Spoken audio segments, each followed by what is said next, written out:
우리 로마서 강의 네 번째인데요. 로마서 1장 잠깐 열어봐 주시기를 바랍니다. 로마서 1장입니다. 1장 1절에서부터 제가 7절까지 읽겠습니다. 로마서 1장 1절에서부터 7절까지입니다. 예수 그리스도의 종 바울은 사도로 부르심을 받아 하나님의 복음을 위하여 택정함을 입었으니 이 복음은, 거기다 이제 줄을 그어놓으세요. 이 복음은 하고 이제 복음에 대한 말씀을 합니다. 이 복음은 하나님이 선지자들로 말미암아 그의 아들에 관하여 성경에, 여기다 줄을 그어 성경에 미리 약속하신 것, 거기다 또 줄을 그으세요. 아들에 관하여도 줄을 긋고요. 아들에 관하여 성경에 미리 약속하신 것이라. 이 아들로 말하면 육신으로는 다윗의 혈통에서 나셨고 성결의 영으로는 죽은 가운데서 부활하여 능력으로 하나님의 아들로 인정되었으니, 거기 보면 부활이라는 말도 나오고요. 하나님의 아들, 또 이제 육신, 이런 중요한 단어들이 나옵니다.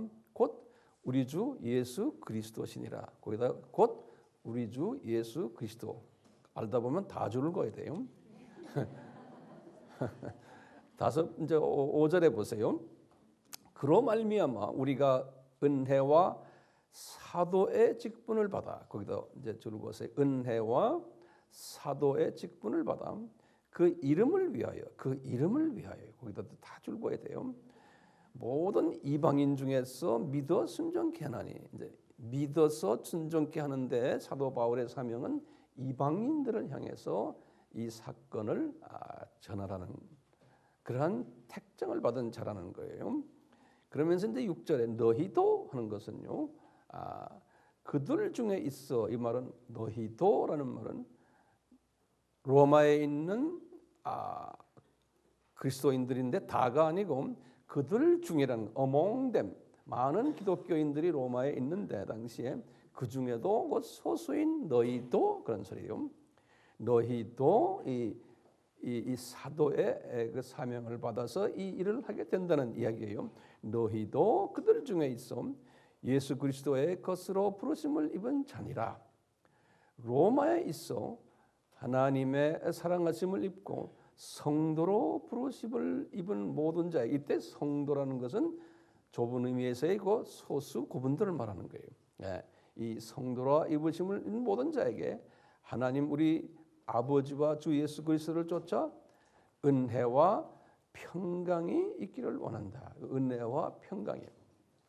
이제 이렇게 복음을 전하는 사람은 은혜와 평강이 표적으로 따라온다는 거예요. 이 중요한 요 1절에서부터 7절의 말씀은 우리 기독교의 아주 핵심되는 복음의 말씀이에요. 그래서 오늘 이 부분을 제가 좀 자세히 설명을 해드리려고 이 자리에 섰어요. 준비됐습니까? 네. 우리 지난 주에는 예수 그리스도의 사도이신 바울에 관한 말씀을 나눴어요. 자, 그러면 사도라는 뜻이 뭐였던가요? 사도라는 뜻은 보냄을 입은 자, 그런 뜻이죠. 알아도 다시 한번 다 적으세요. 보냄을 또는 보내심을 입은 자 또는 받은 자. 이 사도가 되려면은 조건이 있어요. 우선 택정함을 받아야 돼요. 아무나 되는 게 아니고, 그 다음에 택정받은 사람은 꼭 때가 되면 불리움을 받는 거예요. 불리움을 받은 다음에 그때부터 이제 사도로서의 준비 훈련이 또 따라오는 거예요.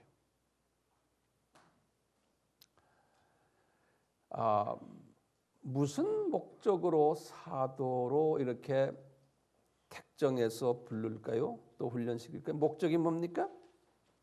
여기 지금 보면은 하나님의 복음을 위하여라고 이렇게 말해요. 하나님의 복음이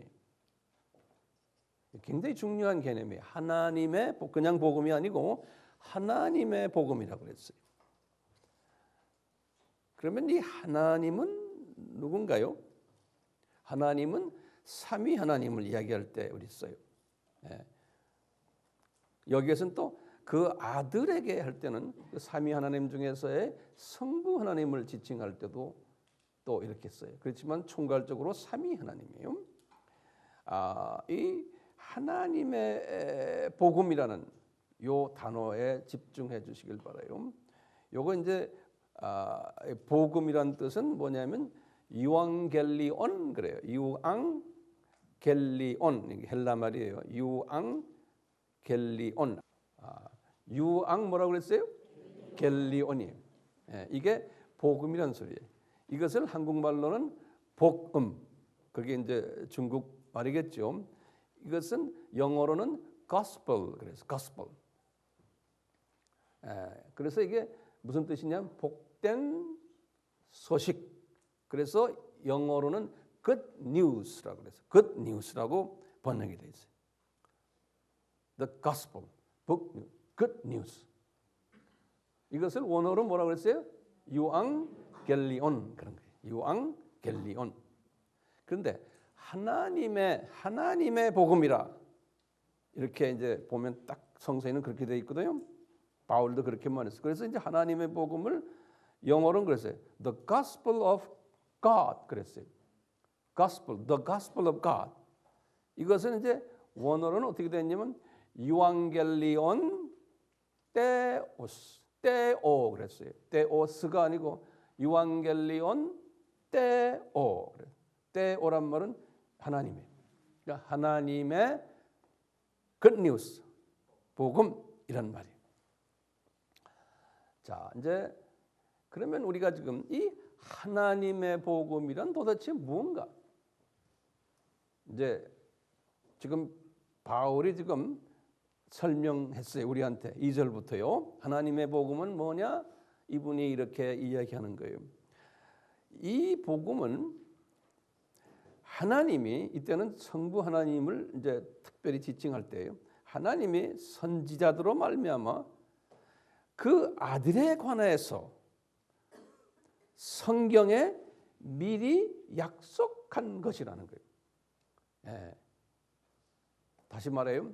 이 복음은 뭐예요? 하나님이 그 선지자들을 통해 가지고 선지자에서 단수가 아니에요. 복수예요. prophets. 선지자들을 통해서 그 아들이 누굽니까? 예수님이에요. 예수 하나님에 관하여 어디다가 해놨냐? 성경에 미리 약속하신 것 이렇게 말했어요. 그러니까 미리 약속했다는 거예요. 그것은 제가 원어는 뭐냐? 프로란 말이 좀 프로란 거 앞이란 소리예요. 예, 그래서 프로 에판겔로라는 단어를 썼어요. 참고로 그냥 적어놓으세요.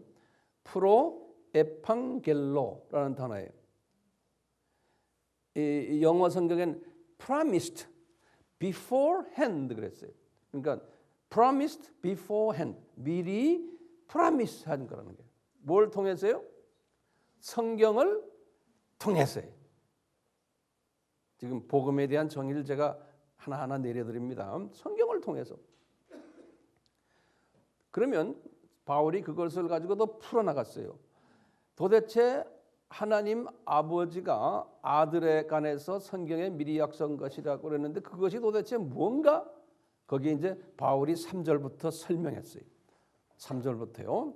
이제 하나하나 이제 적어 보세요. 무언가? 바울이 이런 말했어요. 그 아들이 예수님이에요. 다윗의 혈통을 통해서 성육신할 것이라는 거예요. 그 아들이 예수님이 다윗의 혈통을 통해서 성육신 인간이 되실 거라는 거예요. 그리고는 그게 3절에 그랬어요. 4절엔 뭐라고 그랬냐면 그 아들이 성육신 했은 다음에 십자가에서 대속의 죽음을 하실 구원자라는, 그렇게 될 것을 미리 약속했다는 거예요. 4절에.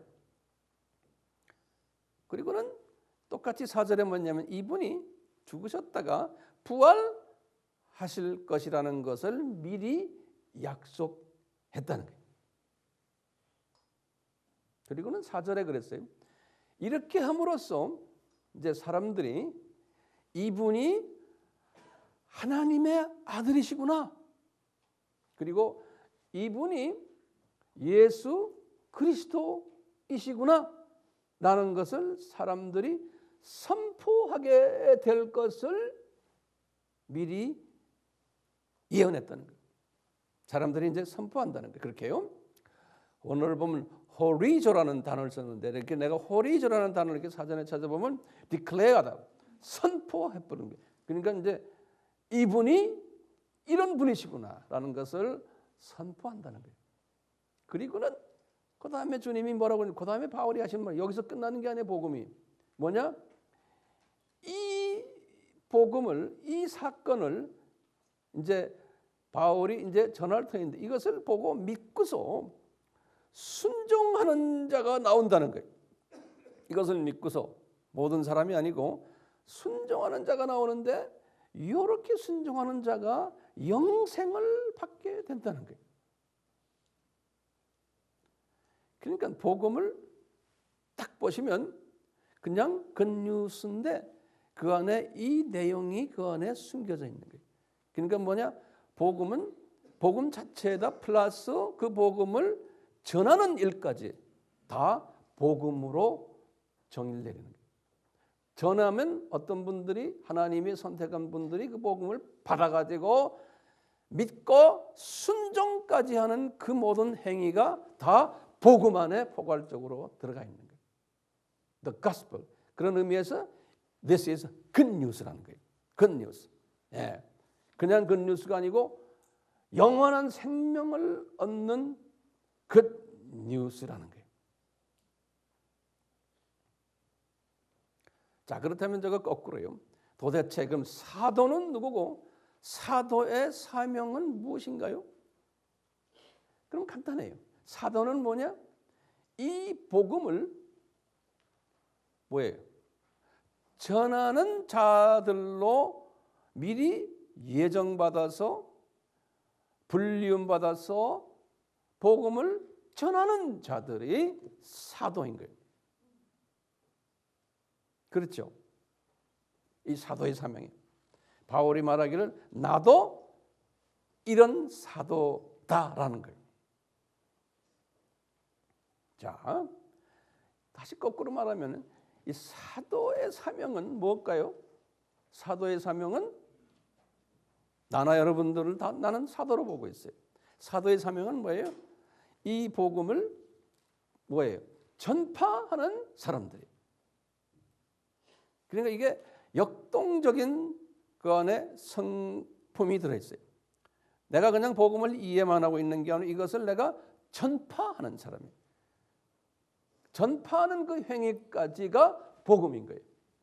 역동적인 개념이 들어있어요. 전파하지 않으면 내가 복음에 대해서 짜투리로 알고 있고 그 복음에 참여하는 자가 아닌 거예요. 전파하지 않으면. 자, 그렇기 때문에 우리 사도들은 뭐 해야 돼요? 우리는 뭘 전파해야 돼? 처음에요? 예수 그리스도가 다윗의 혈통으로 성육신 하셨다라는 걸 우리는 전파해야 되는 거예요. 그렇죠? 그거 적어 놓으세요. 우리가 뭐 해야 되느냐? 예수 그리스도가 다윗의 혈통으로 내려오셨다. 하나님이신데. 그 다음에 뭘 전파해야 돼요? 그분이 대속의 죽음을 하셨다라는 것을 우리는 전파해야 되는 거예요. 그리고는 그분이 부활하셨다라는 걸 전파해야 되고, 그리고는 우리는 이분이 하나님의 아들이시다, 이걸 전파해야 되는 거예요. 그리고는 이분이 우리의 주님이시고 예수님이시고 그리스도시다라는 것을 전파해야 되고, 그리고는 이거 안 사람들아, 당신들은 이 사실을 믿고 순종해야 된다. 이것을 우리는 전파해야 되는 거예요. 그게 사도의 직분이에요.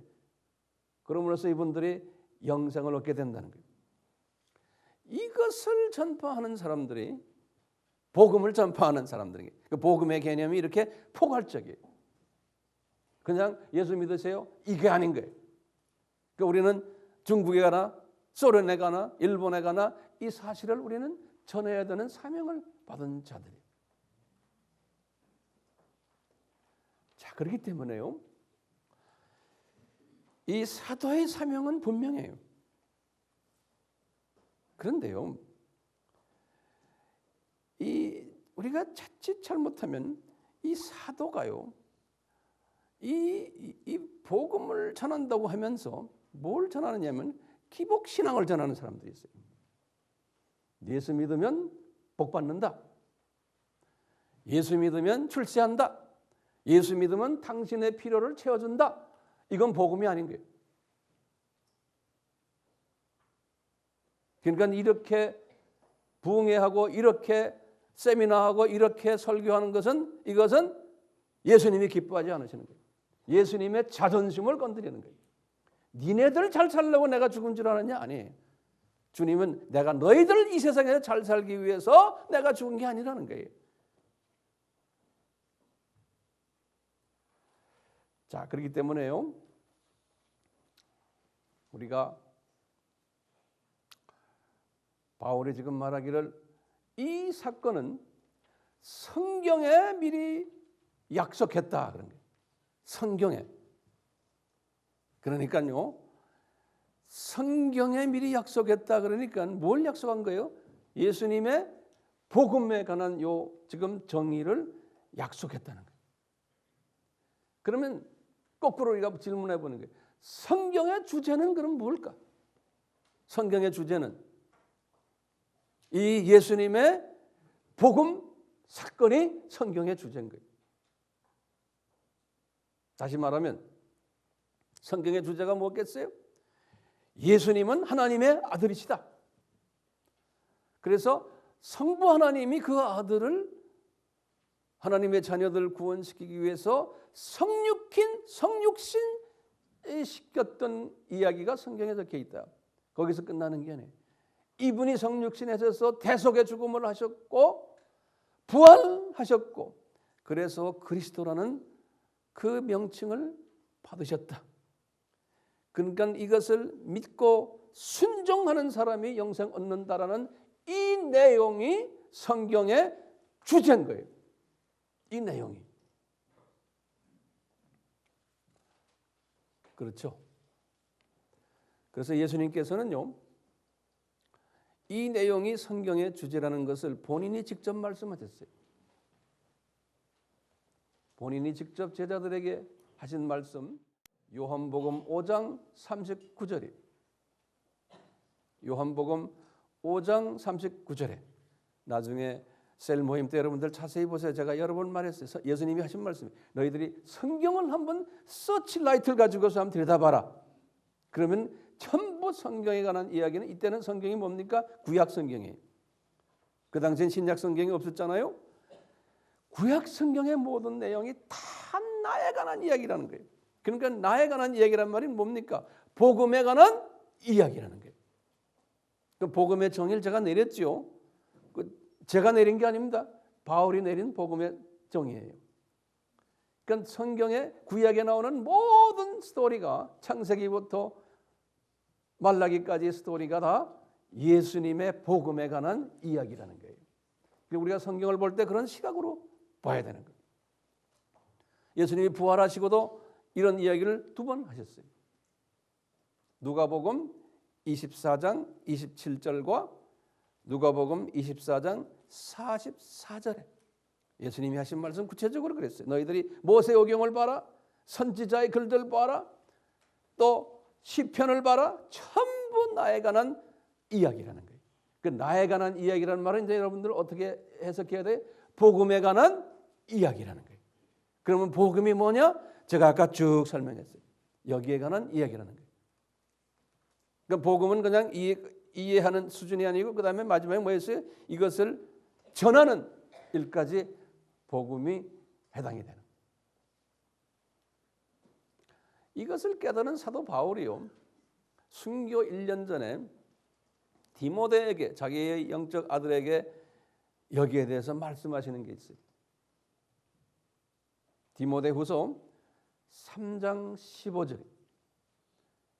디모데후서 3장 15절에 이분이 유언의 말씀을 이렇게 했어요.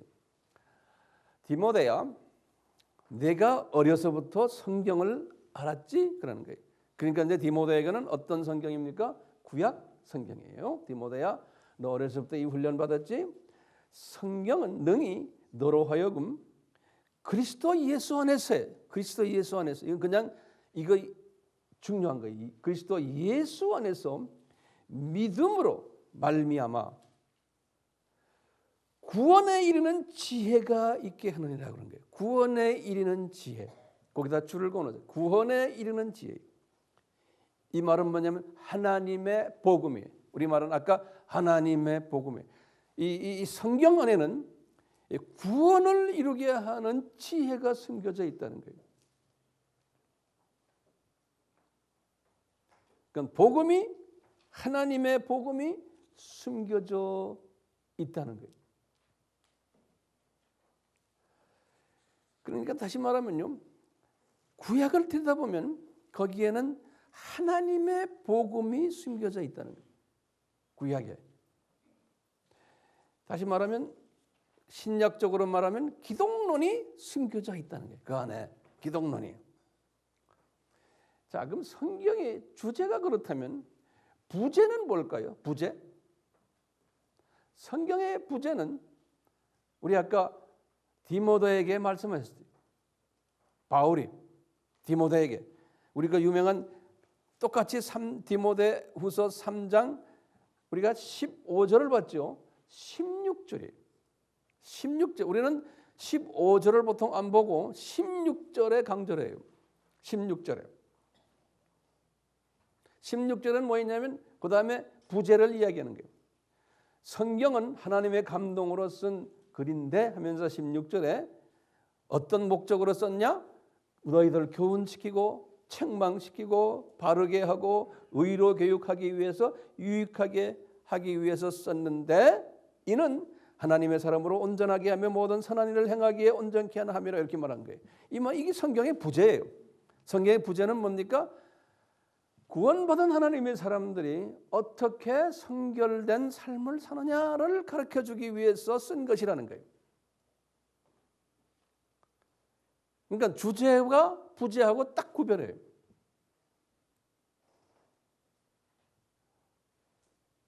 자, 그렇다면요,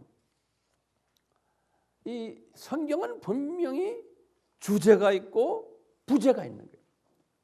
그렇죠?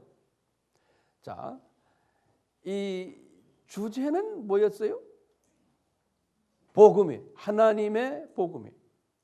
부제는요, 어떻게 하나님의 자녀들이 삶을 살아야 하는가. 자, 이 두 개를 딱 볼 때 어떤 것이 더 중요해요? 예? 주제가 중요한 거예요.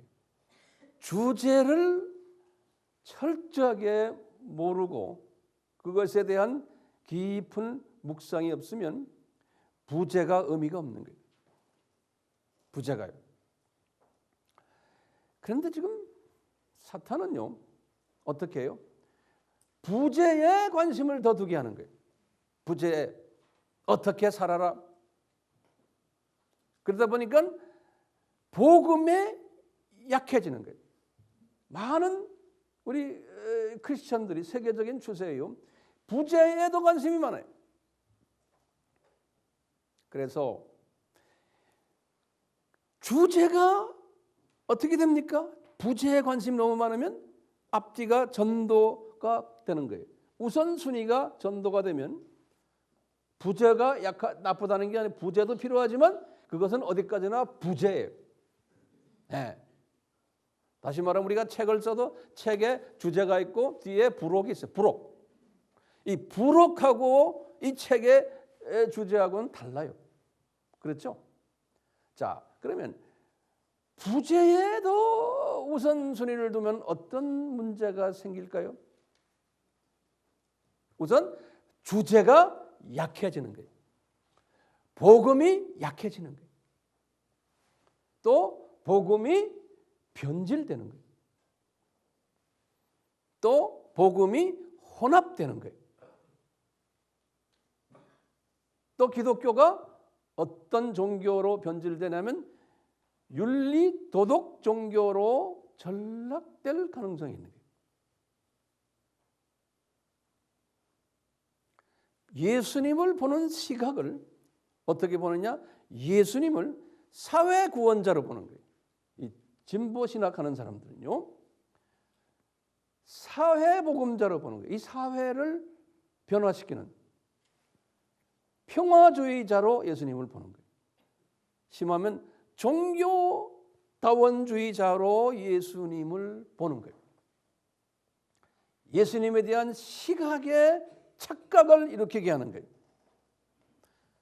언제요? 이 주제와 부제가 거꾸로 되면 이렇게 되어버리는 거예요.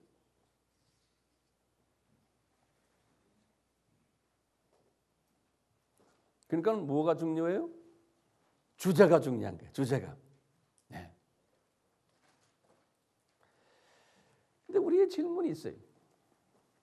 우리 질문이요. 성서에 보면은 이 구원의 지혜, 다시 말하면 하나님의 복음이에요. 이 하나님의 복음을 창세 전에 예비하셨다라는 말씀이 있어요. 이 하나님의 복음을 창세 전에. 근데 바울도요, 이것을 깨달은 것이 이분이 주후 35년에 개종했잖아요. 이것을 깨달은 것이 고린도 전서를 쓸 때 깨달았어요. 주후 55년에.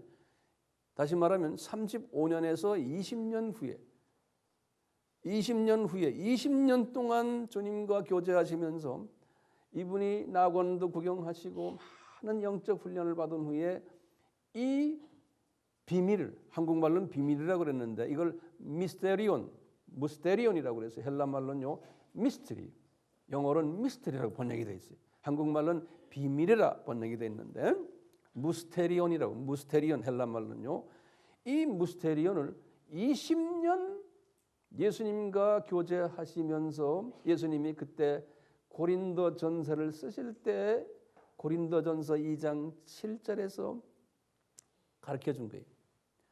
이 하나님의 복음은 예수님이신데 예수님에 관한 이야기인데 이걸 구원의 지혜라 그랬어요. 이 구원의 지혜인 예수님의 이 이야기는 창세전에 이미 예비하셨다는 거예요. 창세전에. 그래가지고 이것을 숨겨놨다는 거예요. 예, 예수님께서 바울에게 말씀하시는 거예요. 숨겨놨다가 하나님의 때가 되었을 때 뚜껑을 열었다는 거예요. 그걸 계시했다 그래요. reveal. 예, 숨겨놨다가 계시를 해줬다는 거예요. 자, 이게 이제 우리의 질문거리예요. 왜 이렇게 이 예수님의 그 복음 이야기를, 이 예수님의 복음 이야기가 뭐였던 게 다시 한번 봅시다. 뭐예요? 예? 예수님이 삼위 하나님 중에 제 두 번째 하나님이신데 이 하나님이 인간으로 내려오셔가지고, 예? 성육신 하셔서 누굴 통해서요? 다윗의 혈통을 통해서 내려오셔가지고 이분이 죽으신다는 거예요. 피조물에게 이렇게 죽으심을 당한 다음에 부활하시고 또 승천하시고, 그리고는 이것을 믿는 사람들이 이제 있는데 그런 사람들이 뭘 믿냐? 이분이 그리스도시고 하나님의 아들이라는 걸 믿는 사건을 통해서 이분들이 영원한 생명을 다시 회복받는 이 사건, 그래서 이것을 전하는 이 사건, 이것을 복음이라고 딱 이제 우리가 정의를 내리잖아요 지금. 근데 이 스토리, 이 복음 스토리가 창세전에 준비됐다는 거예요. 창세전에 이 복음 스토리가 우리가 보통 생각을 해요. 이 복음 스토리는 언제 시작됐냐? 아담이 실수함으로써 아담의 죄 때문에 예수님이 내려오셔가지고 죽으셨다 이렇게 생각하죠. 이건 비성서적인 거예요. 지금 성서를 보면요, 바울도 첫 20년은 아마 그렇게 생각했을 수도 있어요. 그런데 바울이 20년 딱 끝나고서는 고린도전서를 쓰실 때 이분이 그러는 거예요. 이게 this is a mystery라는 거예요. 자기도 이게 자기의 이성과 논리로는 이해가 안 된다는 거예요. 어떻게 이 복음을 창세전에 준비하셨냐? 이것이 이분에게는 미스터리인 거예요. 우리에게도 미스터리인 거예요. 자, 그러면 우리의 질문이 있어요. 왜 창세전에 이것을 준비하셨나? 이거 좀 적어 놓으세요. 왜 이 사건을 창세전에 준비하셨냐? 예.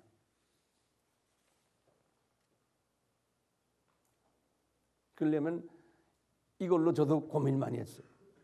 왜 창세전에 이걸 준비하셨나? 그러다 보니까 저희가 이런 생각이 탁 떠오르는 거예요. 아하, 우리 하나님은 전지하신 하나님이세요.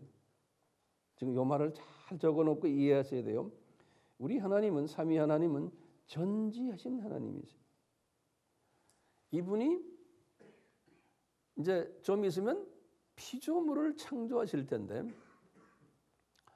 이 피조물이 창조를 하셨을 때 이제 앞으로 할 창조의 목적이 있는데 이 창조의 목적에 순응하는 것을 100% 못할 것을 창조 목적에 부합된 존재가 100% 되지 못할 것을 전지하신 하나님이 아셨어요.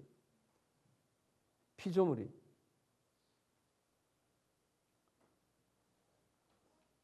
이건 이해가 되죠? 예. 만약에 이걸 모르시고 창조하셨다면 우리가 지금 그분을 섬길 수도 없어요. 섬길 필요가 없어요. 그러면 한계 있는 하나님이세요. 예. 이분이 아셨어요. 이분이 이제 뭘 아셨냐면 왜 이렇게 못할 것을 아셨냐면 요 피조물들이 온전한 존재가 아니에요. 피조물은 어디까지나 피조물이에요. 하나님과 똑같은 수준으로 지어놓으면 안 돼요. 피조물은. 다시 말하면 동질, 동격으로 만들어 놓으면 피조물이 아니에요. 이 피조물이 어떻게 돼? 만약에 하나님과 똑같은 수준으로 만들어 놓으면 똑같은 퀄리티로 똑같은 격으로 만들어 놓으면 피조물이 목에다 힘주고 창조주한테 덤벼들고 창조주를 나중에 우습게 알고는 지가 하나님이라고 말할 가능성이 없잖아 있죠. 똑같이 만들어 놓으면. 그러니까 하나님의 입장에서는 피조물은 피조물로만, 다시 말하면 창조주보다 한 격을 낮춰놔야 돼요. 한 차원을 낮춰놓고 만들어야 돼요. 그러면 창조주 입장에서 딱 보면요, 본인들보다 한 차원이 낮은 존재로 만들다 보니까 이 태생적인 한계점이 있는 거예요. 피조물이 태생적인 한계점이 있어요. 무슨 한계점이냐? 창조주의 마음에 100% 들어가는 존재는 되지 못하는 거예요. 그렇죠? 이 태생적인 문제. 피조물은 똑같아요. 아무리 사람이 성령 충만하고 홀리하고 정말 거룩해도 창조주의 입장에서 보면은 아무것도 아닙니다. 그분을 해피하게 해줄 수 없어요. 이것을 아시고 피조물에게 이제 뭘 주냐면 이제 앞으로 이제 창조했을 때 영원한 생명을 이제 줄 거예요. 피조물에게. 그리고는 피조물이 뭐 짭을 가질 필요 없어요. 그냥 생명나무 먹을 거 의식주 다 무료로 줄 거예요. 이제 앞으로요. 이게 하나님의 계획이었어요. 피조물에게. 직장 다닐 필요도 없고 장사할 필요도 없고 그냥 앉아서 있으면 다 먹을 것 주고 그다음에 뭐 병원 갈 필요도 없어요. 생로병사라고 그러죠. 생로병사 걱정할 필요도 없는 게 피조물이 다 무료로 주니까. 피조물이 만약에 이렇게 됐을 때 하나님의 입장에서 딱 피조물을 보면요, 어떻게 생각해? 우리도 지금 보면요, 모든 걸 다 무료로 받으면 시간이 가면 갈수록 이 피조물이 그 하나님의 창조하신 목적을 변화시키거나 약화시키거나 또는 변절시키거나 가능성이 있겠어요, 없겠어요? 있죠. 이 무료로 받아놓으면은 이 고마움을 잊어버리는 게 있어요. 그게 피조물의 한계점이에요. 이 가치를 처음엔 좀 알다가도 나중에 모르게 되는 거예요. 그러니까 똑같아 우리 지금 인간도요. 다 무료로 받아놓으면 돈 많은 부모님들이 자녀에게 모든 걸 다 무료로 줘보세요. 부자가 3대 못 간다 그러죠. 그 돈의 가치를 모르는 거예요. 또 우리 인간도 마찬가지네. 제가 항상 이야기하는 게 물, 공기, 햇볕. 이게 하나님이 우리에게 주신 최고의 가장 중요한 우리 생명 유지하는 우리 인간이 사는 가장 중요한 선물인데 이것을 우리가 고마움을 모르듯이. 창조주가 전지하신 분이시니까 창조 전에 피조물이 이렇게 될 것을 아셨어요. 그렇다고 해서 피조물을 하나님과 동격으로 만들 수는 없었어요. 그래서 이 창조주께서 삼위 하나님께서 이 피조물의 한계점을 서로가 이제 나누시면서 이렇게 했을 거예요. 우리가 이 피조물들을 이제 만들 터인데 이 피조물들을 어떻게 하면 우리 마음에 드는 피조물로 만들 것인가 라고 아마 서로 대화를 하셨을 것 같아요. 그러면서요 삼위 하나님이 이런 결정을 하셨을 거예요. 이분들에게 앞으로 우리 피조물들을 한번 우리가 훈련 좀 시키자, 교육 좀 시키자. 이 창조의 목적을 이 피조물들에게 가르쳐주자. 이런 아마 결정을 하셨던 것 같아요. 그래서 창조의 목적을 가르쳐줘 가지고 최소한 그래도 창조의 목적에 부합된 존재가 되도록 우리가 한번 훈련시키자. 100%는 아니지만 이 훈련시키는 방법을 이제 이분들이 만들어낸 것이 지금 이 하나님의 복음이. 하나님의 복음이 뭐냐? 이 피조물들이 이 영원 세계에서 무료로 의식주를 가지고 의식주를 무료로 하고 모든 걸 무료로 했던 이것을 우리가 한번 뽑아버리자. 뺏어버리자. 당분간. 그래가지고 영생이나 이 낙원의 삶, 의식주 이런 편안한 이 삶에서 한번 우리가 불편하게 좀 만들어 놓자. 이것이 소위 시간 세계로 던져버리자. 이 놈들이라 그럽니다. 제가 이제는요, 이 피조물 놈들을 이런 말 써서 죄송하지만 이해를 돕기 위해서 그래요. 그래서 영원 세계에서 7,000년 시간 속으로 떨어진 거예요. 근데 아담이 타락한 후에 벌써 환경을 바꿔버렸어요. 영생 상실케 하시고 우리 창세기 3장 17절에 보면 이제는 나이 먹게 하시고 창세기 5장 5절에 그리고는 하와가 잉태하는 고통을 경험케 하시고 16절에 그 다음에 이 땅을 저주를 시켜버린 거예요. 그래서 이 땅에 이 가시덤불 엉겅퀴 막 나게 하고 거기에서 이제 노력을 해서 땀을 흘려야지만 먹을 수 있게끔 만들어 버린 거예요. 우리 창세기 3장 16절에서부터 쭉 19절까지 그러면서 나중에 죽음까지 경험하게 하는 이 생로병사의 삶 속에다가 집어 던져버린 거예요. 하나님께서. 이러는 가운데 우리 여호와께서 사탄에게 하는 말이 내가 여자의 후손으로 내려올 거다. 그리고는 네 후손과 나와 싸움이 있을 거다. 이런 이야기를 해 주시는 거예요. 그런데 그 여자의 후손이 누굽니까? 예수님이죠. 이 예수님의 이 사건은 이게 우리 창세기 3장 15절 사건에서 시작된 게 아니고 언제 시작이 됐어요? 창세 전에 이 사건이 시작이 됐던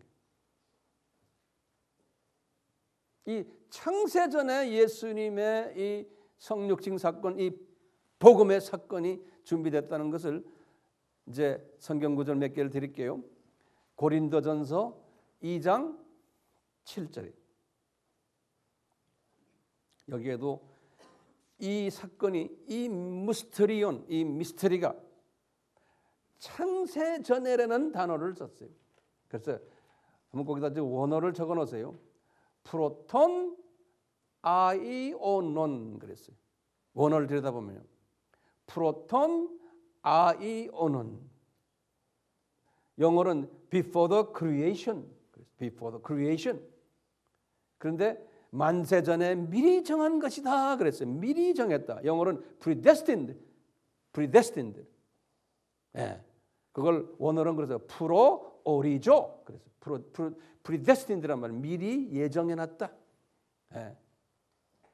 이 복음을요. 그런데 이것을 감춰 놨다 그랬어요. 여기는 아포크립토라는 말을 쓰죠. 아포크립토.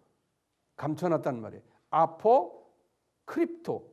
영어로는 conceal, hidden 그래서 conceal이라는 건 숨겨 놨다는 소리. hidden. 그러다가 내가 때가 되니까 revelation, reveal 했다는 거예요.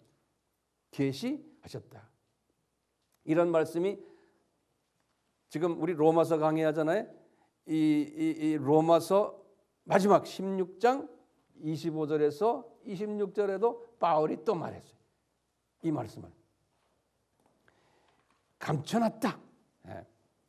그러면서 영원부터 똑같이 프로톤 아이오는 그러다가 나타냈다, 계시해줬다. 거기 보면 나오거든요. 26절에 그는 화네로오라는 단어를 썼어요. 제가 이 화네로라는 단어를 이 사전을 들여다보니까 뭐라 썼냐? 명백하게 했다, 드러냈다, 나타냈다 이런 말로 표현해요.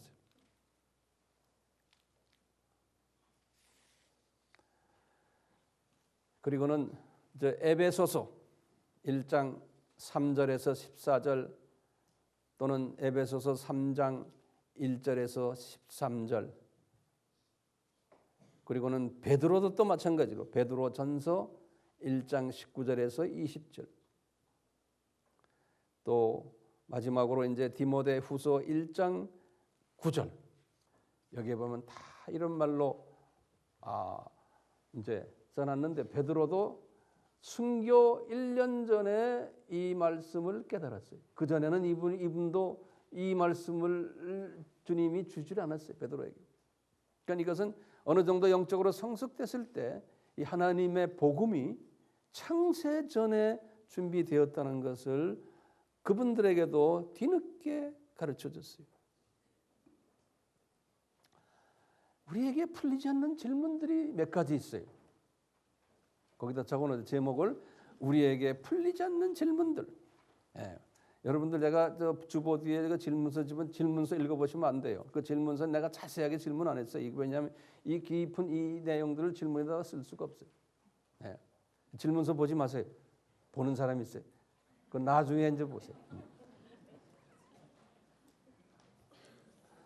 자, 우리가 이런 지금 하나님의 복음을 전제해 놓고 우리가 지금 던져야 되는 질문들이 있어요.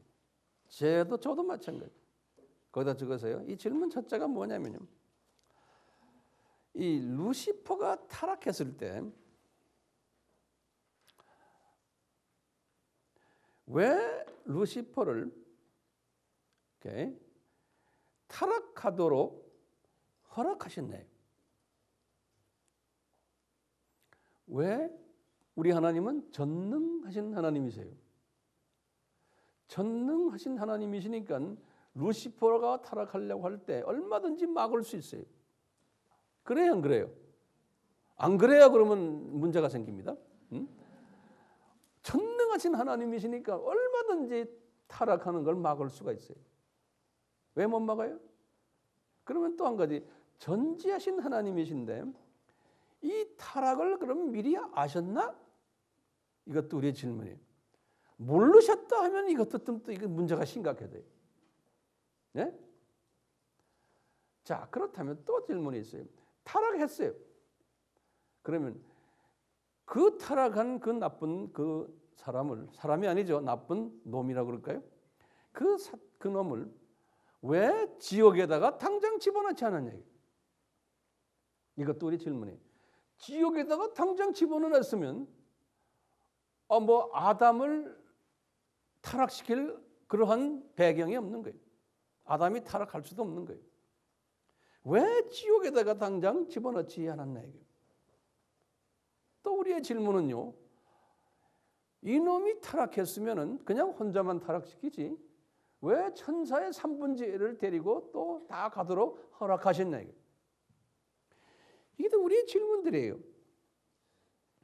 그뿐인가요? 예수님이 그러시는 거예요. 이 타락한 루시퍼가 이제 사탄인데 이놈에게 내가 권력을 줬는데 무슨 권력이냐? 이 세상 임금의 타이틀을 줬다 그러는 거예요. 이 세상 임금의 타이틀. 요한복음 12장 31절에 그리고는 이놈에게 이 세상 신이라는 the gods of this world 이 세상의 신이 그 타이틀을 줬다는 거예요. 고린도후서 4장 4절에 이놈 때문에 이 세상에 종교가 이렇게 많아진 거예요. 그 다음에 이 세상 공중 권세 잡은 자로 타이틀을 줬다는 거예요. 파워를 준 거예요. 에베소서 2장 2절에 그래서 이 말씀은 주시기 700년 전에 이사야에게 하신 말씀이 있는 거예요. 이사야에게. 이사야서 14장 16절에서 17절에 말씀하셨어요. 뭐라고 그러냐면 이사야야 이 나쁜 놈들이 어떻게 이제 까부냐면 땅을 진동하는 파워를 가지고서 까불 거다.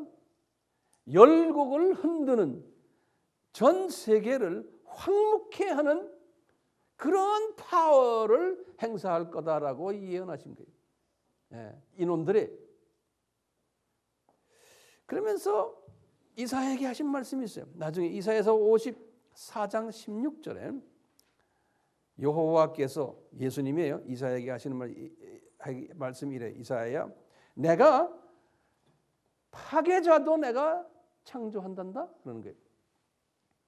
평화하는 자도 내가 만들어내지만 파괴자도 내가 다 창조한단다 그러시는 거예요. 이렇게요. 왜 우리의 질문이에요. 왜 이놈들을 이렇게 허락하셨나? 파워를 줘놓고 지옥에 던져버리지 않으시고 그 다음에 계속해서 우리의 질문이 또 있어요. 아담이 창조됐을 때 아담의 영의 양식이 뭐였냐면 생명나무 실과예요. 우리가 나중에 이제 저 영혼 세계에 들어가면 우리도 그 생명나무 실과를 먹게 돼 있어요. 계시록 22장에 보시면 그게 이제 영원한 삶을 사는 영원한 음식이에요. 자, 그런데 에덴 동산을 지어 놓으시고는 왜 생명나무 실과만 거기다 만들어서 아담을 먹게 하게 하시지? 왜 선악을 알게 하는 나무와 실과를 거기다 또 만들어냈습니까? 그것이 왜 그럴까? 우리도 그게 질문인 거예요. 예. 자, 그 다음에 사탄을 뱀을요 왜 지옥에 가두지 않으시고 안 그러면 에덴 동산에서 멀리 떨어진 데다가 있게 하시지? 왜 에덴 동산 안에 집어넣어 가지고 아담과 하와를 유혹해 하셨을까? 왜 그대로 허락하셨나? 이것도 질문인 거예요. 전능자께서. 그러면 전지하신 분이시니까 이것을 미리 아셨나? 이렇게 될 것은 이것도 우리의 질문입니다. 또요, 하와가 유혹에 빠져서 지금 하려고 할 때 왜 하나님이 막지 않으셨나? 전능자시기 때문에 막을 수 있는데, 똑같이 하와가 만약에 그랬다면 아담을 꼬실 때 왜 막지 않으셨느냐? 왜 그대로 두셨나? 이게 다 우리의 질문들이에요. 그러면 아담이 타락할 걸 미리 아셨나? 계획하셨나? 이게 우리 다 질문들이에요.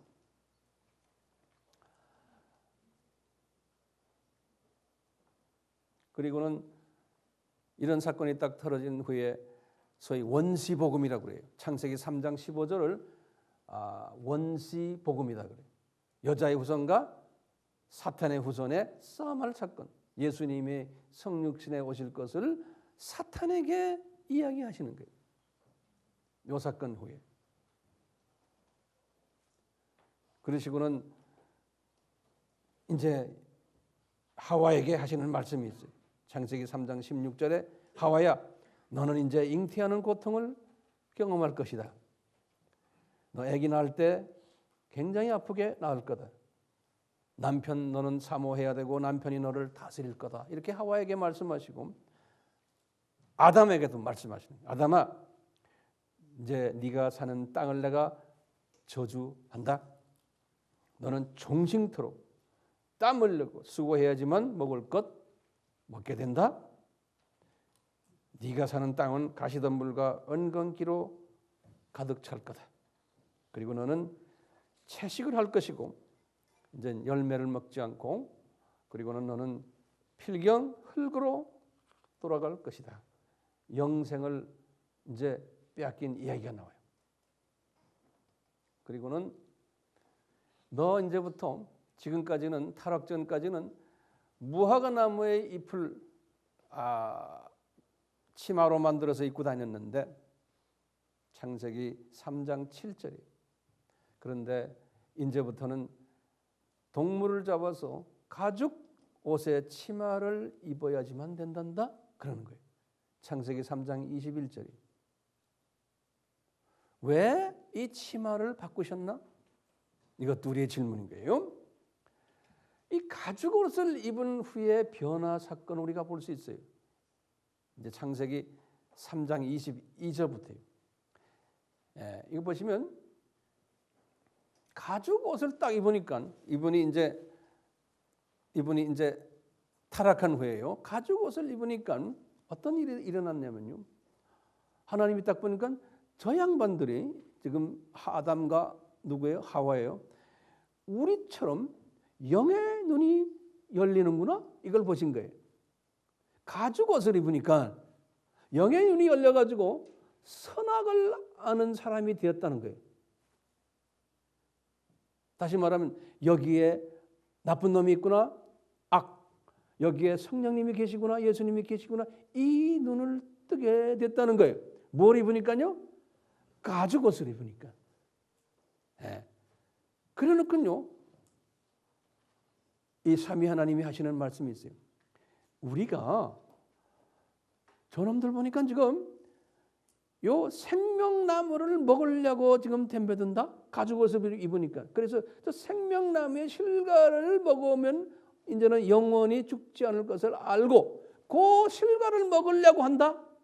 이런 말씀을 하세요. 그래서 안 되겠다. 쟤들 이 생명나무 실과를 먹고 지금 살아나면 안 된다. 영원히. 이것을 삼위 하나님이 원치 않으시는 거예요. 그래가지고 어떻게 했어요? 이분들이 어떻게 해야 돼?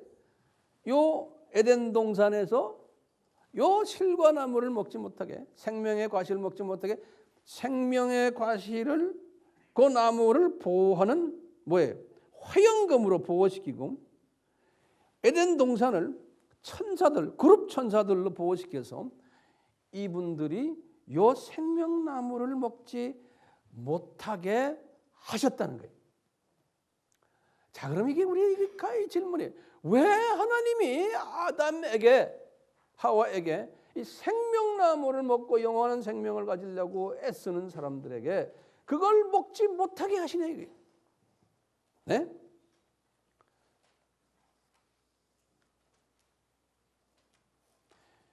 여러분 질문 아니에요? 이건 최소한 제 질문이에요. 자, 그 후부터 타락한 아담은 시간 속에 들어와서 쭉 4,000년 있다가 누가 나타나요? 예수님이 나타나시는 거예요. 그리고 그 예수님이 누구라는 것을, 복음이 뭐라는 것을 제자들에게 가르쳐 주시고는 또 사도 바울에게 가르쳐 주시고는 그것을 전하게 하는 거예요. 그것이 3,000년이 되죠. 지금 우리가 2,000년 끝난 시대에 살고 있어요. 그러다가 7,000년이라는 시간 속에서 하나님이 뭘 계획하셨냐면 창조의 목적을 훈련시키는, 교육시키는 기간으로 이렇게 하신 것 같아요. 그러다가 이제 이 교육을 다 시킨 다음에 이제 다시 영원 세계로 다시 회복시켜주는 이 사건. 이 사건이 창세전에 예비되셨다는 거예요. 목적이 뭡니까? 창세전에 예비하신 목적이 뭡니까? 이게 지금 중요해요. 창조의 목적을 교육시키기 위해서요. 피조물들에게. 피조물들이 이 창조의 목적을 가볍게 여길 수 있기 때문에. 그래서 하나님의 영원 세계 속에서 이 7,000년이라는 시간 속으로 던진 것은, 영원이라는 하나의 긴 시간을 생각할 때는 7,000년은 이건 하나님의 입장에서는 아무것도 아닌 거예요. 우리가 지금 그 시간 속에서 살고 있는 거예요. 우리가요. 그러니까요. 지금부터 잘 들으세요. 지금까지는 서론이었어요.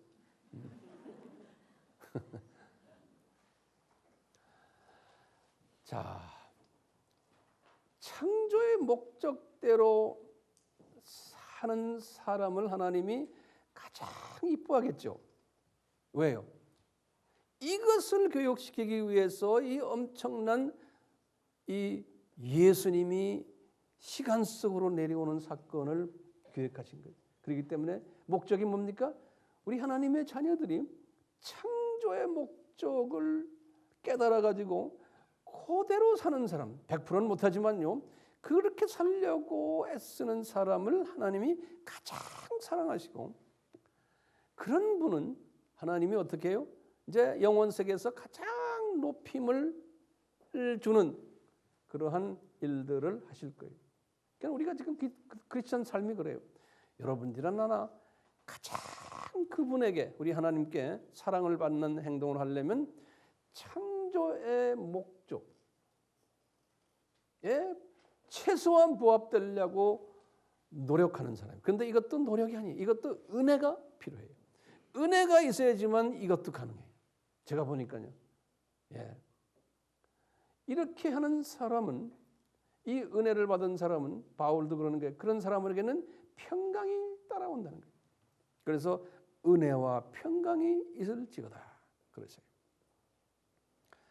이 창조의 목적이 뭡니까? 우리 이사야서 43장 7절과 21절에 써 있어요. 뭐냐? 왜? 우리 인간이 누굴 위해서? 하나님의 영광을 위해서 우리가 창조됐다는 거예요. 우리 피조물들은 하나님의 영광을 추구하다 보면은 그 하나님이 우리에게 엄청난 행복을 약속하신 거예요. 우리가 그냥 로봇처럼 하나님의 영광만을 위해서 사는 것이 아니고 그 영광을 추구하는 사람에게는 하나님이 우리에게 주시는 엄청난 행복을 우리에게 약속하신 거예요. 피조물에게는 큰 혜택인 거예요.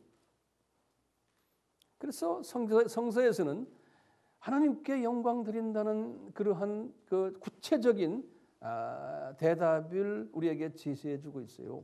도대체 하나님께 영광 드린다는 게 뭐냐? 그래서 제가 여자의 후손 책의 그 뒤쪽에 제가 쭉 자세하게 설명해 드렸어요. 거기에 보면 어떻게 나와요? 하나님께 영광 드린다는 것은 우리 피조물이 제일 먼저 뭐예요? 하나님의 정체성을, 하나님이 누군가예요?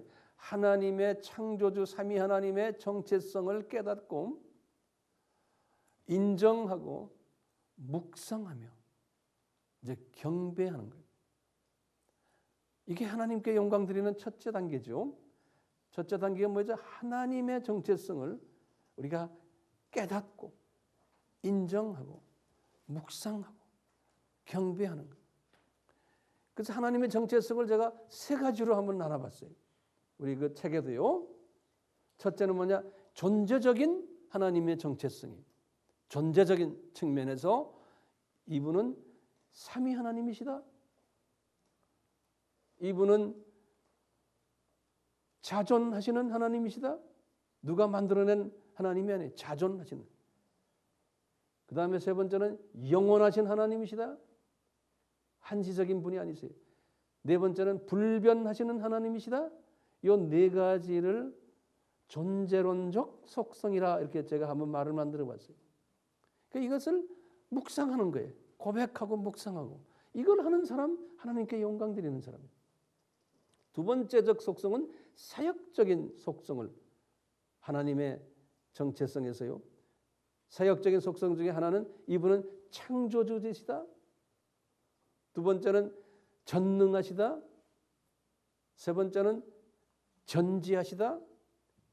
그 다음에 무소부재하시다. 이 네 가지를 또 우리가 계속 묵상하는 거예요. 인정하고요. 세 번째로 성품적 속성이. 성품적으로 이 하나님이 누구신가? 사랑의 하나님이시다. 은혜의 하나님이시다. 자비로우신 하나님이시다. 공의로우신 하나님이시다. 이 네 가지를 또 우리가 묵상하는 이 12가지. 이제 하나님의 정체성이죠. 그 다음에 두 번째는 우리가 뭐 해야 돼요? 나의 정체성을 이제 항상 고백하는 거예요. 그것도 12가지로 제가 해놨는데 조금 길지만 간단하게 말씀드릴게요. 첫 번째 뭐예요? 나는 원죄 때문에 피조물의 한계성 때문에 창조 목적대로 살지 못하는 존재라는 것을 고백해야 돼요. 나는 창조 목적대로 살지 못하는 존재다. 두 번째는 그러므로 나는 전적으로 하나님의 은혜에 의지하며 사는 존재다. 세 번째는 그런데 나는 창조 목적대로 살아야만 하는 존재다. 네 번째는 그런데 내 속에 쓴뿌리가 있어서 내가 이렇게 살지 못한다. 이런 존재라는 거예요. 이 쓴뿌리 제거하기 위해서는 다섯 번째는 우리는 팔복의 삶을 살아야 한다. 성화의 삶을 살아야 한다. 여섯 번째로 그러기 위해서는 성령님의 도움이 필요한 존재다. 일곱 번째로 말씀의 검, 영의 양식이죠. 말씀의 검, 그 다음에 말씀, 영의 양식이에요. 이것이 필요한 존재다. 여덟 번째로는 성령의 열매를 맺어야 되는 존재다. 아홉 번째로는 나의 생사 화복이 하나님의 장중에 있다라고 고백하는 존재. 이게 나의 정체성이에요. 열 번째로는 나는 이 세상에서 언젠가는 떠나서 낙원에 가는 존재. 그 소망이 있는 존재가 나의 정체성. 11번째로는 천국에 가면은 상급이 기다리고 있다. 거기는 계층 사회라는 것을 항상 믿고 있는 존재. 12번째는 나의 사명이 내 족속과 또는 타 민족에게 이 창조의 목적대로 살아라고 전파해야 되는 존재라는 거예요. 내가요.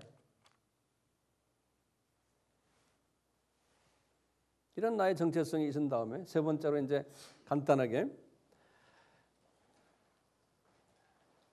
우리는 어떤 존재냐면 예수님이 이제 이런 분들에게 지상 계명과 지상 사명에 순종하도록 하나님이 명령하셨어요.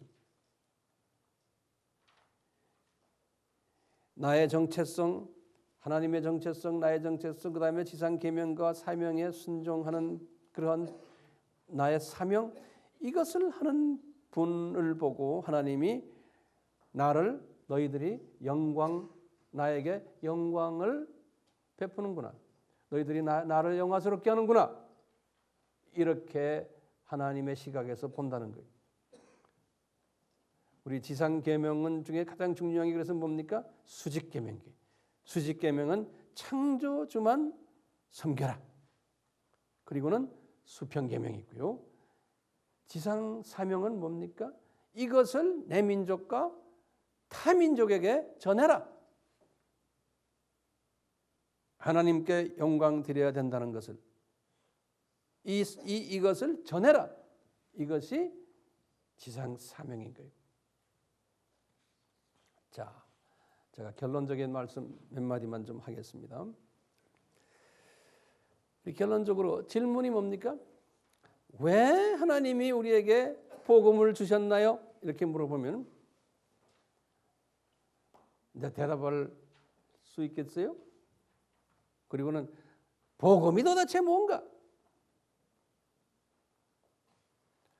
사도는 뭐 하는 분들인가? 언제 이 복음을 준비하셨나? 자, 이런 것을 위해서 우리가 이제 예수님 하면요. 거기 좀 적어보세요. 예수님 하면 먼저 떠오르는 게 뭘까요? 예수님 하면 그게 제목입니다. 예수님 하면 나에게 떠오르는 게 뭘까요? 그럼 저는 이렇게 생각해요. 예수님 하면 먼저 떠오르는 게 이거여야 돼요. 아, 예수님. 나에게 창조 목적을 가르쳐 주시기 위해 엄청난 희생을 하셨네요. 이걸 먼저 우리가 떠오르는 게. 네? 예수님, 나에게 창조 목적을 가르치시려고 이런 희생을 하셨네요. 수고 엄청나게 하셨네요. 예수님이 피조물이 되셔가지고 피조물들에게 온갖 수욕을 당하시면서 이 창조 목적을 우리 눈높이 교육으로 시키기 위해서 학성 길어서 이야기하는 게 아니고 본인이 우리 피조물처럼 내려오셔가지고 눈높이 교육으로 우리에게 이 창조 목적을 교육시키기 위해서. 그리고는 예수님이 하신 말씀이 있어요. 너희들 가장 크고 첫째 되는 계명이 뭐냐? 예수님이 하신 말씀이 뭐예요? 수직 계명이다. 이 말은 뭡니까? 창조주만 사랑하라는 거예요. 다시 말하면 창조 목적에 전념하라는 거예요. 여기에만 전념하다 보면 수평 계명은 그냥 따라오고 또 지상 사명도 그냥 자연적으로 따라오게 돼 있는 거예요. 제일 중요한 게 이 수직 계명, 창조 목적에 내가 집중하는 거예요. 이것이 하나님의 복음이라는 거예요. 다시 말하면요, 예수님 하면 떠오르는 게 제가 지금 말씀드린 거예요. 그러면 복음 하면 떠오르는 게 뭐겠어요? 똑같은 이야기예요. 복음 하면 이제 이렇게 진부하게 복음 이렇게 하지만 복음 하면 구체적으로 아하, 하나님의 복음은 예수님께서 나에게 창조 목적을 교육시키기 위해서 예수님이 계획하신 거구나. 이 창조 목적을 교육시키기 위해서. 그러니까 이 복음 속에, 하나님의 복음 속에 무엇이 숨겨 있을까요? 하나님의 복음 속에, 이 복음 속에는 피조물의 존재 가치가 창조 목적 순응에 있다는 것을 가르쳐주기 위한 삼위 하나님의 간절한 소원이 숨겨져 있는 거예요. 예? 피조물의 존재 가치가 창조주 삼위 하나님의 그 창조 목적 순응에 있다는 것을 가르쳐주기 위한 하나님의 간절한 심정이 거기에 숨겨져 있는 거예요. 그러니까 이 모든 하나님의 자녀들이 다 이것을 하지는 못하지만 그래도 특수한 하나님의 은혜를 베푼 사람에게는 이것을 하는 그러한 은혜를 받은 사람들이 있어요. 크리스천 중에서 제가 볼 때는 한 10% 정도 되지 않을까 보고 있어요. 그것을 성서에서는 남은 자들, 헌신자들, 내가 사랑하는 자들 이런 여러 가지 표현을 써놨어요. 네. 근데 보면은 우리가 믿음의 세 단계 이제 넘버 1, 넘버 2, 넘버 3 이렇게 했잖아요. 네. 이것이 하나님께서 대부분의 사람들은, 대부분의 우리 크리스천들은 이 창조 목적에 관심도 없고 창조 목적에 전혀 뭐 생각도 없는 대부분의 사람들, 약 한 50% 60%의 기독교인들은 그런 것 같아요. 성경도 읽지 않고 교회는 다니지만 별로 관심이 없어요. 그냥 교회 다니는 거예요. 나 크리스찬이다 하고. 근데 이것도 못 고쳐요. 그러다가 이제 이 세상 끝나는데 아하, 저는 이렇게 생각하는 거 혼자서요. 주님 왜 이럴까요? 전능하신 분이신데 전부 다 하나님의 자녀들이 이 창조 목적에 순응하면 얼마나 좋아요. 근데 왜 가만히 계세요? 내가 가만히 혼자 생각해 보는 거예요. 그러면 세미한 음성으로 다에게 주님이 깨닫게 하는 게 아하, 저 동네가 무슨 동네? 계층사회구나. 그러니까 구원은 받고 하나님의 자녀 됐지만 창조 목적대로 생각도 안 하고 거기에 관심도 없는 사람들이 대부분이겠구나. 하나님이 아마 그렇게 하신 것 같다라고 혼자 한번 생각해 보는. 그러면서 내가 위로를 받아요. 또 이제 넘버 2 사람들은 어때요? 열심히 신앙생활하고 뭐 열심히 성서 공부하고 열심히 봉사하고 전도 선교하는데도 목적이 뭐냐면 나에 있는 거예요. 나에. 내가 잘 되는 거예요. 예. 우리 그 기복신앙이라고 그러죠. 번영신앙이라고 그러죠. 나 때문에 내가 행복해지기 위해서 내 자녀가 잘 되는 건 내가 출세하고 내가 소원이 있는데 그 소원자 이루기 위한 그 수준에서 끝나는 기독교인들이 또 엄청나게 많은 거예요. 열심히 하는데 그러니까 자기의 이해관계가 조금 틀어지면은 교회 안에서 그냥 얼굴에 그냥 화가 나 있고, 에? 나 이 교회 떠날래. 그러고 나 알아주지도 않아. 나한테는 도움이 안 돼. 이러면서 들어갔다 나갔다 하는 사람들 있어요. 네. 이런 사람들 많죠. 그러니까 이 사람들은 하나님의 창조 목적에 관심이 없는 사람들이에요. 누구에 관심이 있어요? 나에게 관심이 있어요. 근데 이런 사람들도 꽤 되거든. 왜 이런 사람들 주님이 이렇게 또 많이 만들어놨네? 그러니까 첫 번째 사람보다는 훨씬 낫죠. 그래도요. 네. 이런 분들도 천국에 가면 아마 중간 계층에 있지 않을까라고 혼자 생각을 좀 해보는 거예요. 근데 소수의 사람들은 우리 바울 같은 사람들 또 많은 또 2000년 동안에 빛도 없이 이름도 없이 소수의 사람들은 어떤 사람들이냐? 저쪽 세계를 보는 사람들. 그래서 우리 히브리서 11장에 믿음 있는 사람들이죠. 이 사람들은 이 세상을 보는 눈이 나는 이 세상에서의 나그네다. 이 세상은 무슨 세상에? 잠깐 있는 세상이다. 예? 시간 속에 잠깐 있는 세상이고 그러면서 나의 본 고향은 어디? 저 동네다라고 믿고 있는. 그리고 저 동네 가면은 상급이 기다리고 있다. 이것을 믿는 사람들. 히브리서 11장에 믿음 있는 사람들은 소수인 거예요. 이 사람들은 관심이 어디 있느냐? 창조의 목적에 관심이 있는 거예요. 이 사람들은요. 나의 영광보다도 창조주 되시는 그분에게 영광 드리고. 그래서 우리 기독교인들 중에도요. 나도 마찬가지예요. 우리 신부들이나 목사들이나 또는 뭐 비숍들 또는 뭐 높은 교계 안에 있는 높은 분들 자칫하면은 자기 이익을 위해서, 자기 영광을 위해서, 자기 이름 날리기 위해서, 자기 어떤 비전이 있는데 그 비전을 이루기 위해서 하나님을 이용하는 그러한 일들을 많이 해요. 저도 그런 사람일 거예요. 여러분들 시각으로 보면. 그러니까 그렇게 안 하려고 노력하는 것이 나의 딜레마예요. 네? 왜? 이 창조의 목적을 알기 때문에요. 내가 어떻게 하면 내가 내 이름 날리지 말아야지. 어떻게 하면 내가 내 욕심 부리지 말아야지. 어떻게 하면 주님의 이익을 위해서 주님을 섬겨야지. 이것이 나를 지배하고 있어요. 왜? 내가 이 비밀을 알기 때문에 그런 거예요.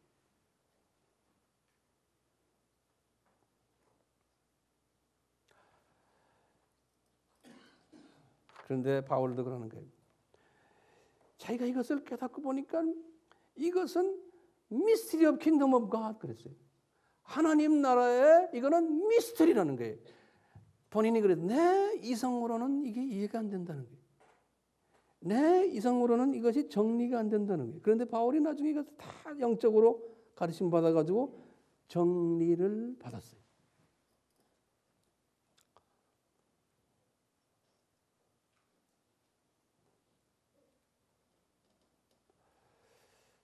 하나님은 우리에게 이것을 가르치기 위해서 이 하나님의 이 복음 안에서 하나님의 이 신비한 하나님의 마음을 우리에게 가르치시기 위해서 하나님은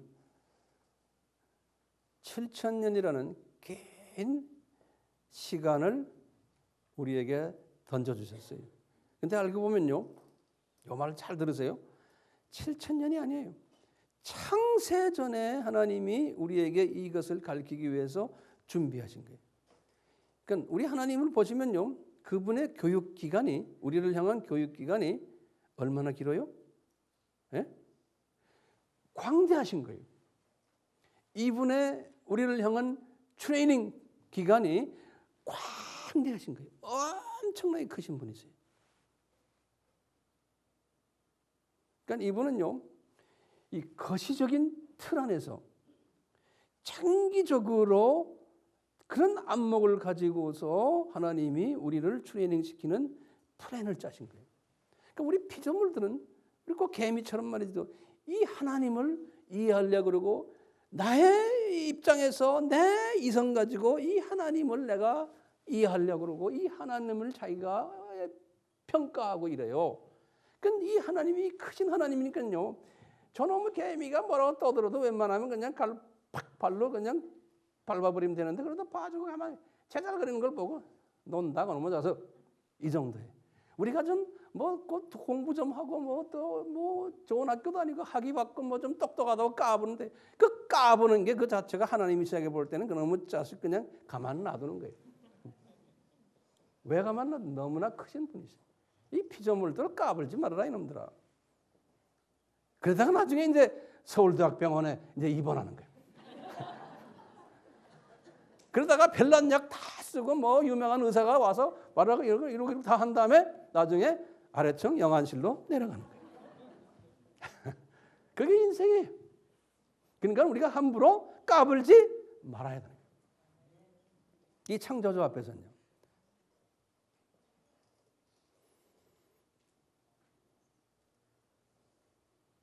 주님께서요.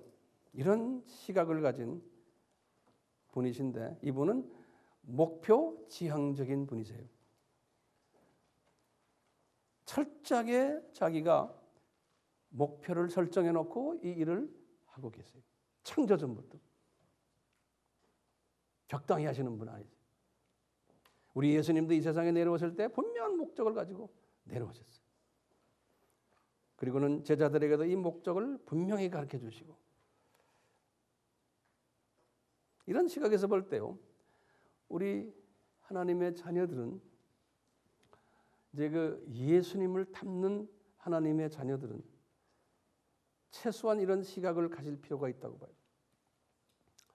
하나님처럼 좀 거시적인 시각을 가지고요. 그다음에 이 목표 지향적인 생각을 가지고요. 이제 우리 삶을 살 필요가 있어요. 그래서 바울에게 이제 이걸 가르쳐 주신 거예요. 고린도전서 13장 우리 사랑장 있지 않습니까? 사랑장에서 이제 쭉 하신 말씀 중에 아주 대표적으로 처음 나오는 말이 이거예요. 사랑은 오래 참고 그러는 거예요. 이 오래 참는 사람은 예수님 닮은 사람이에요. 왜냐하면 예수님의 이 큰 창세전부터의 구원 계획을 가지시고 오래 참으시는 거예요. 그렇지만 목표가 있는 거예요. 목적이 있는 거예요. 창조 목적을 피조물들에게 가르치시기 위해서 오래 참으시는 거예요. 이 피조물들이 별렇게 까불어도 웬만한 건 다 하죠. 똑같이 우리가요. 이 예수님의 마음을 조금 알면요. 이제 오래 참을 수가 있는 거예요. 네? 그리고 난 예수님이 그러시는 거예요. 바울에게 사랑은 모든 것을 다 참는다는 거예요. 어떤 상황에 와도 참을 수 있다는 거예요. 이 말은 뭐냐? 이 시각을 하나님의 시각을 큰 시각을 가지면요. 저 사람 지금 조금 튕기는구나. 저 사람 저렇구나. 다 내가 이렇게 큰 틀 안에서 내가 안아줄 수 있는 거예요.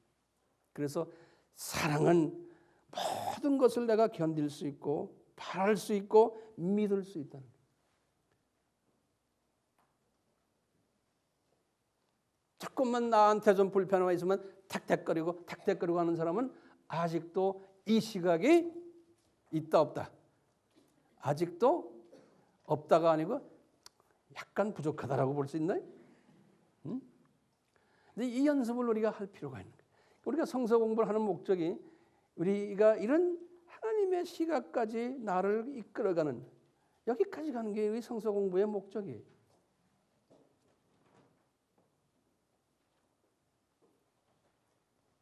그러면서도 우리는 이 세상에 살고 있기 때문에 우리 주변에 크고 작은 일들이 일어나고 있잖아요. 인간적인 갈등도 일어나고 있고 물질적인 어려움도 있고 또 건강적인 어려움도 있고 가정의 어려움도 있고 직장의 어려움도 있고 이 어려움은요. 죽을 때까지 따라다니는 어려움들이에요. 피하려고 해도 피할 수가 없는 우리 예수님께서 허락하신 어려움들이에요. 문제는 이 허락하신 어려움을 내가 어떻게 어떤 시각으로 보느냐가 중요한 거예요.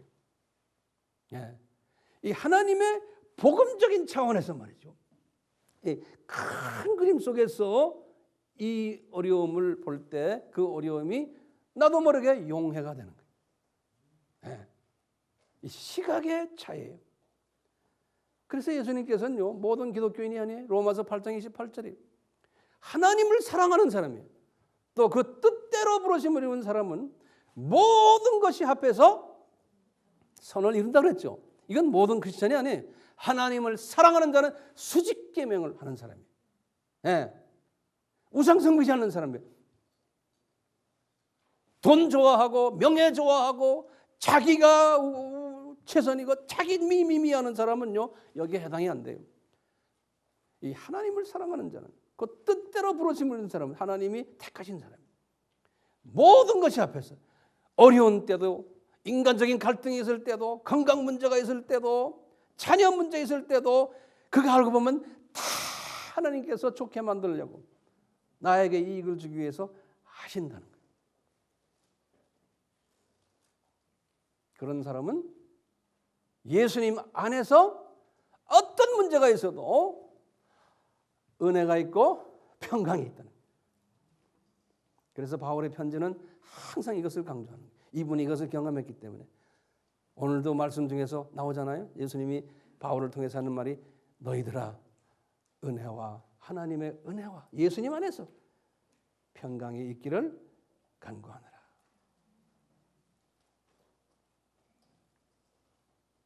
한마디만 한다면 이런 은혜 있는 사람은 이런 시각을 가진 사람은 이 전천후 조리개가 우리한테 있는 전천후 조리개가 그래서 이런 문제를 딱 보고는 시각을 바꾸는 거예요. 근데 이제 사탄은 우리 기독교인들에게 이런 시각을 가지지 않게끔 못하게끔 자꾸 유혹을 해요. 그래서 이 복음에 대한 시각을 약화시키는 거예요.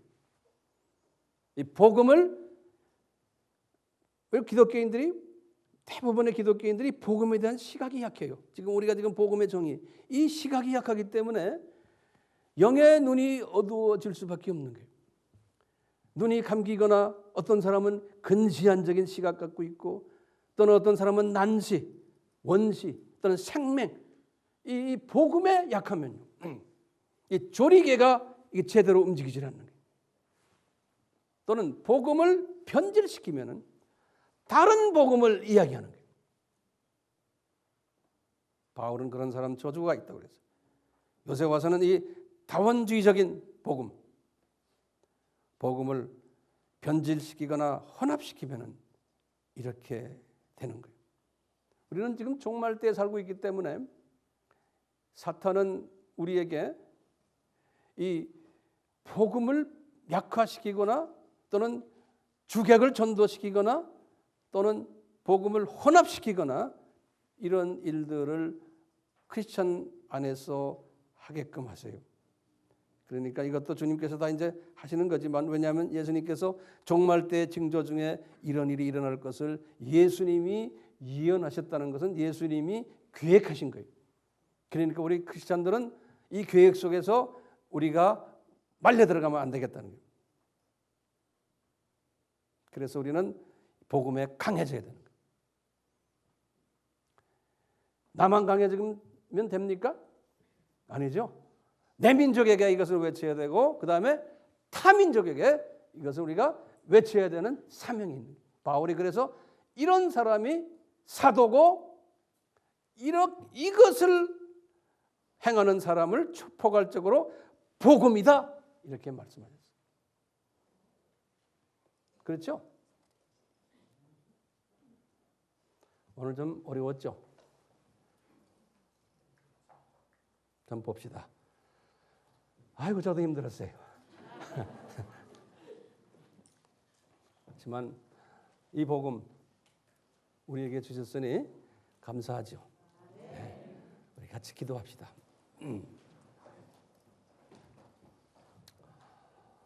이곳에 계신 예수님, 2000년 전에 사도 바울에게 은혜를 베풀어 주셨기에 이분이 예수님을 만난 20년 후에 과연 이 복음의 이 신비함을 깨닫게 하셨습니다. 저희들도 이제서야 조금 이 복음의 신비함을 깨닫게 해 주셨으니 감사를 드립니다. 이제 우리가 받은 이 복음, 이것을 주변 우리 민족들에게 우리가 전하도록 은혜를 베풀어 주시옵소서. 오 주님, 바울에게 주셨던 그 은혜 우리에게도 베풀어 주시옵소서. 그래서 우리의 삶 속에서 은혜와 평강이 항상 넘쳐나는 우리가 됨으로써 우리 사랑하는 우리의 자녀들이 부모님들의 이 모습을 눈여겨 보면서 저들도 언젠가는 이 은혜를 받는 그 대열에 합류시켜 주심으로 해서 저희들을 통해서 저희 가정을 통해서 삼위 하나님께서 영광 홀로 받아 주시옵소서. 예수님의 이름으로 기도드리옵나이다. 아멘. 지금 이 시간은 예수 그리스도의 무한하신 은혜와 하나님 아버지의 극진하신 사랑하심과 성령님의 끊임없이 가르쳐 주심과 깨닫게 하심과 순종케 하심이 우리 모두에게 항상 있기를 축원하옵나이다. 아멘.